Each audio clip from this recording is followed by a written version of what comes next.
You're listening to Kennesaw State University's Atlanta Student Movement podcast, where we share untold stories of Atlanta's role in the struggle for civil rights.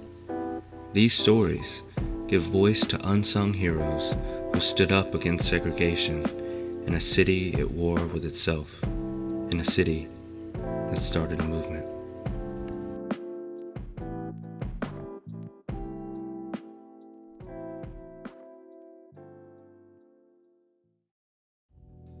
Hey guys, welcome to episode 0 of our Atlanta Student Movement podcast. What is episode 0? It's the introductory episode to let you all know who we are and what these podcasts will be all about. The purpose of these podcasts is to share the untold stories of the civil rights movement. We've all learned about the civil rights movement in school, but it's such a tiny, tiny fraction of the stories that are actually out there. Most people get to see such a small glimpse of what has actually happened. These podcasts are an effort to change that and to get the information out there for more people to have access. And as George Santayana said, those who do not learn history are doomed to repeat it. So who am I? I'm Eric Merriweather. I'm working with James Lee and Lucas Rice, and of course Nick Brewer, who is our post-production engineer. We're all student researchers here at Kennesaw State University. To help us understand a little bit better about what this project is about, with us today is our special guest, the director of the Atlanta Student Movement Project, Dr. Jeanne Bohannon. How are you doing today? I'm well, Eric. How are you? I am very well myself. So let's get straight to it. Could you tell us a little bit about yourself? Sure. So I'm a professor here at Kennesaw State University, and like you said, I'm the director of the Atlanta Student Movement Project, which is an oral history and education project that is designed to recover the lost voices of the student activists from Atlanta University Center in the 1960s. That's awesome. So how did you get involved with this project?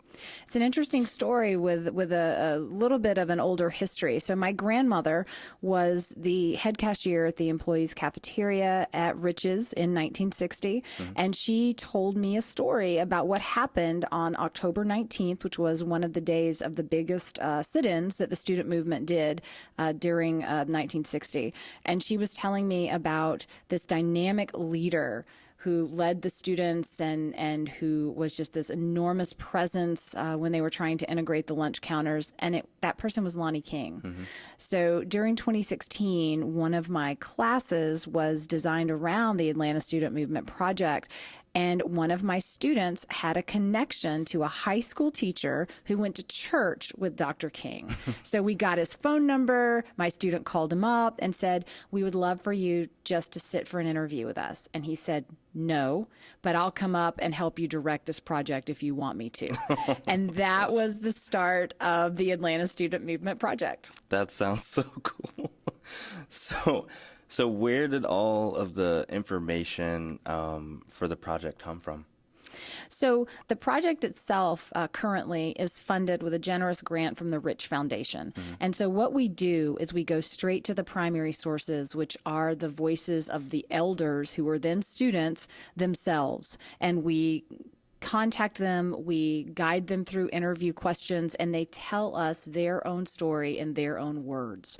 And then what we do is we triangulate that data with primary source documents from the time period, many of which are found in people's basements and attics because there just isn't a really good central archive where all of these artifacts are located. Yeah. The Woodruff Library on the Clark Atlanta campus comes the closest, and they do have an impressive collection.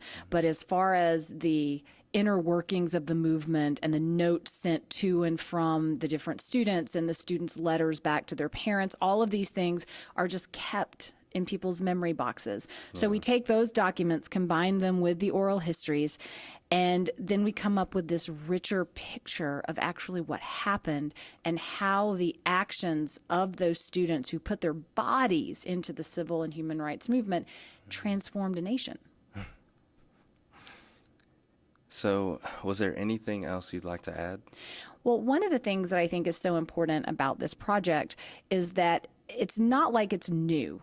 If you Google Atlanta Student Movement, you can come up with 2 or 3 different oral history projects. One is the Atlanta History Center, Atlanta City Hall, Clark Atlanta University and the Woodruff Library has done some work on this, but where our project is different is that we are actually taking these oral histories and combining them with the primary source documents and then creating curriculum guides that are state standards aligned and designed to be used in high school English classes. So we're actually taking the words of the students, combining them with the documents written by the students back in 1960, and then providing lessons about the rhetorical strategies, lessons about the historical strategies to students in 2018.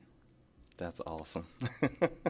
And that way other students will be able to get it and then be able to tell more people, and more people will hear about it, and the stories will spread. That's right. It's all about recovering those voices and telling the story so that history doesn't get lost, and so that we can expand upon what Dr. King calls the whitewashed history that high school students currently get surrounding the civil rights movement. Yeah, that's awesome. Thank you so much, Dr. Bohannon, for joining us. It's my pleasure. Thank you for tuning in to Episode 0, the origin story of the Atlanta Student Movement podcast. Stay tuned for our upcoming first episode where we delve into the life of Dr. Lonnie King.